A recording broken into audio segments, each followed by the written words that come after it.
Olá, daremos continuidade às condições ontogênicas. E aí nós vamos falar especificamente agora a parte do sofrimento.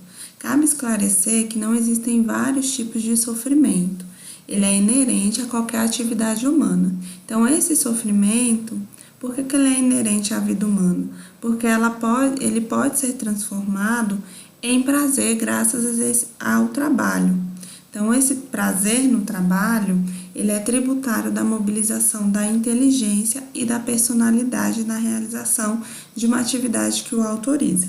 Então, nem todas as atividades vão permitir essa mobilização para esse gerador de sofrimento, né? Mas algumas condições sociais vão favorecer ou não esses processos de reconhecimento.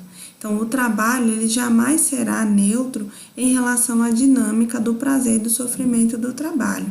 Essa pessoa, em alguns contextos, terá sim este sofrimento sendo posto aí nesses processos de mobilização quando se integra a sua inteligência e a sua personalidade.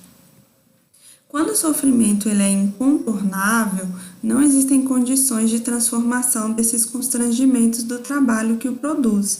Ele se torna patogênico, o que vai gerar este adoecimento das pessoas no trabalho. O sofrimento engendrado pelo trabalho, ele é inerente a esse processo de confronto identitário e não será necessariamente patológico.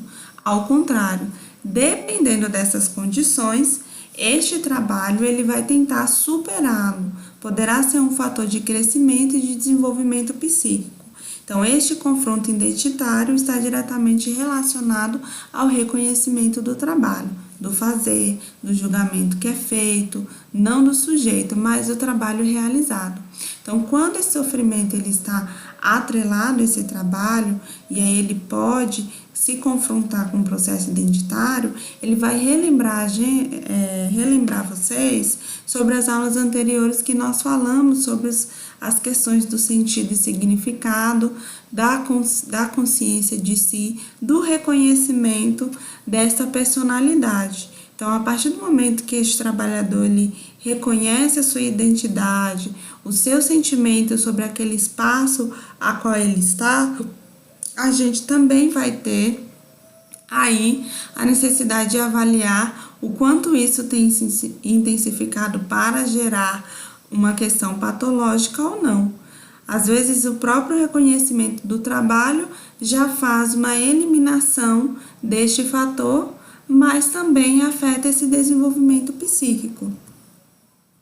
O trabalho ele não é neutro com relação à saúde das pessoas, mais especificamente com a relação à saúde mental. A gente precisa compreender que o trabalho ele pode promover esse equilíbrio psíquico, a identificação com aquilo que se faz, a realização de si, né? Ele é um meio para dar busca ao sentido do porquê eu quero estar e ocupar aquele espaço para trabalho.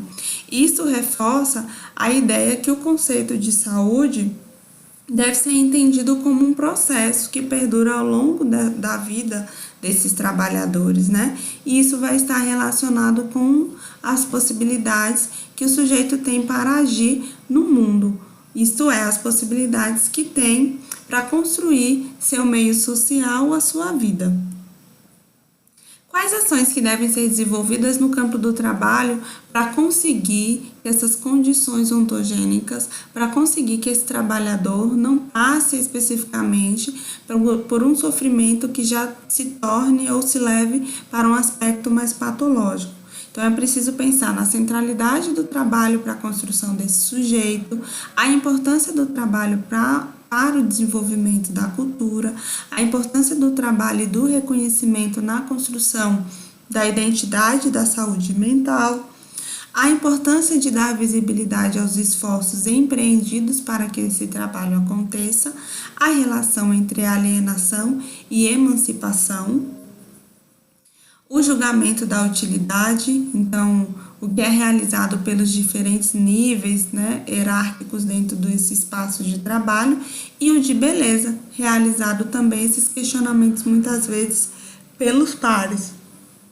A relação entre conteúdo e a organização do trabalho e a construção da saúde, a importância da perspectiva de desenvolvimento profissional, isso é muito fundamental, e aí dar importância aos riscos da saúde mental relacionadas a certas modalidades de organização do trabalho, a importância dos processos de avaliação de desempenho e os riscos relacionados à sua inadequação ao real do trabalho, o trabalho como atividade coletiva e os riscos do isolamento e da desestabilização das relações no trabalho, o sofrimento ético, a vulnerabilidade e os riscos para a saúde mental, a relação entre o trabalhar e os riscos para a saúde mental também é fundamental, ou seja, começar a identificar a incidência de síndromes depressivas, de burnout, da violência, de suicídios, a importância também do conhecimento do real do trabalho, que a gente falou já em algumas aulas anteriores, o sentido real desse trabalho, para que se desenvolva nos processos da gestão e da avaliação de desempenho. A banalização da injustiça social, a importância desses processos coletivos de reflexão para o desenvolvimento de ações transformadoras e também o trabalho como processo de transformação de si que pode levar à sua emancipação. Então, estes são algumas ações que elas precisam ser desenvolvidas neste ambiente de trabalho. A leitura ela deverá ser realizada no capítulo 4, que vai estar anexado na plataforma. Vocês vão iniciar a leitura no texto a partir do subtítulo Psicodinâmica do Trabalho. Então, a partir dessa parte do texto é que vocês dão seguimento à leitura para um aprofundamento em relação a essas questões. Tudo que tem no slide, ele se apresenta a partir deste capítulo 4 aí, que se encontra anexado na plataforma. Tenha uma boa aula.